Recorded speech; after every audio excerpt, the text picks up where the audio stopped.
भोंदू खरात प्रकरणामध्ये राज्य महिला आयोगाच्या माजी अध्यक्षा रुपाली चाकणकरांची चौकशी झाली आहे।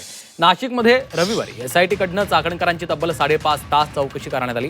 या चौकशीत चाकणकरांवर एसआयटीकडनं प्रश्नांची सरबत्ती करण्यात आली आहे। अशोक खरात सोबत केव्हापासून संबंध होते, शिवनिका संस्थांवर असताना खरात प्रकरणाची माहिती होती का, असे अनेक प्रश्न एसआयटीनं चाकणकरांना विचारलेत, अशी माहिती आहे।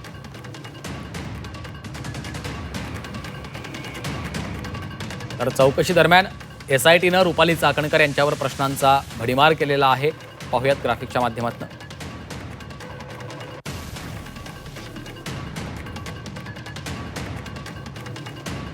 खरात सोबत कधीपासून संपर्कात होतात?